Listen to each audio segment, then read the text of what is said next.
دوابیانو سلور الفاظ دي چې وی پیژن یو توي قرآن، دویم توي سنت، دویم توي سند، سلورم توي شرک. کله که چا درته ووي مولانا صاحب ته چې دا عمل کې دا قرآن کریم کې شته که نه، دا 25% وابي دی.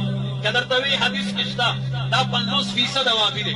که درته ووي سند ووایه، دا خو حدیث وي سند یې ووایه، دا 75% دی. که درته ووي مشرک یې، دا 100%. حسبنا الله و نعم الوکیل. الله برای ما کافی است و بهترین حامی و کارساز الله سبحانه و تعالی می باشد. الله المستعان. برادران و خواهران گرامی، شما نوار را تماشا کردین و شنیدین که این دشمن الله و رسول الله صلی الله علیه و سلم در میان هزاران هم فکر و هم عقیده خود بیان می کند که اگر شما 4 ویژگی را در یک شخص، در یک انسان دیدید، این همی وهابی هست. و به نظر این اشخاص گمراه مرتد، وهابی یعنی کافر. خوب گوش بگیرین. میگوید که هر شخصی که اولین گپش از قرآن بود، از قرآن گپ زد، این همی وهابی هست. دومی ویژگی وهابی میگه ای است که از سنت گپ بزند، یعنی معاذ الله سنت رسول الله صلی الله علیه و سلم عمل وهابی است و وهابی کافر هست. سومین ویژگی که وهابی ها دارند، یعنی با سند و دلیل گپ میزنند، یعنی از شما سند و دلیل طلب میکنند. خب سند و دلیل از چی طلب میکنند؟ از قرآن و حدیث. چهارمی کاری که میکنند وهابی ها چی میکنند؟ از شرک گپ میزنند. یعنی ما صوفی هایی که قبر پرستش میکنیم، از پیر خود کمک میخواهیم و بزرگا و رهبرای ما هم طاغوتی هستند، ما را رد میکنن، ما را مشرک میگوین، این هم یا وهابی هستند. باز میگوید که اگر دلیل از قرآن طلب کردن، اینها 25% وهابی هستند.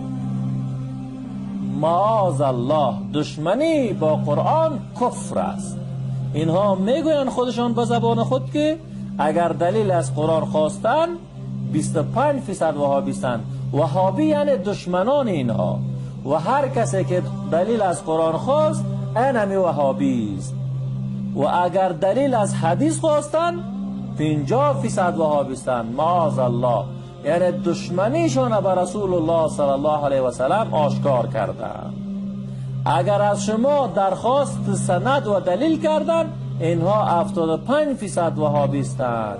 یعنی شما را زمانی که محکم گرفتن که عمل شما شرکی است، عمل شما کفری است، شما پیروان طاغوت هستین، این یا چی هستند؟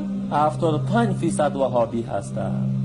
و اگر شما را از شرک و کفر اینها گپ زدن، اینها 100% وهابی هستند. معاذ الله، اینها رسول الله صلی الله علیه و سلم را حتی چی گفتید؟ وهابی گفتید. که رسول صلی الله علیه و سلم همیشه در سخناش مردم را از شرک و کفر و اینها باز می داشت و همیشه دعوت به توحید می داد.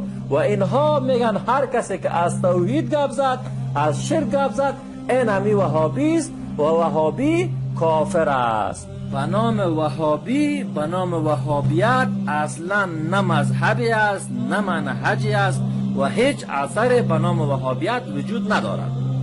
و این یک کتاب است از طرف روافض، از طرف صوفی های قبر پرست، از طرف علمای درباری و طاغوتی و طاغوت پرست، که هر کسی که به کتاب الله، به سنت رسول الله، به منهج رسول صلی الله علیه و سلم عامل بود، این همی چی است؟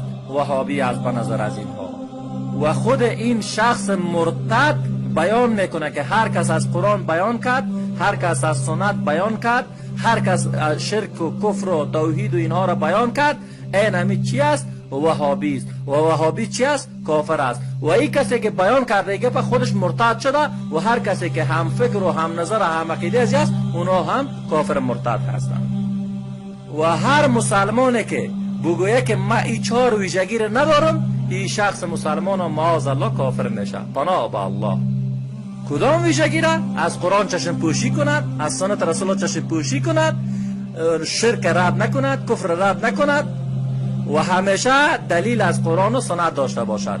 این همه 4 ویژگی را این شخص مسلمان نداشته باشد، کافر میشد. و اگر کسی داشته باشد، به نظر از اینها وهابی است. حالا خودتان فکر کنید که چگونه هستید، وهابی هستید یا نیستید؟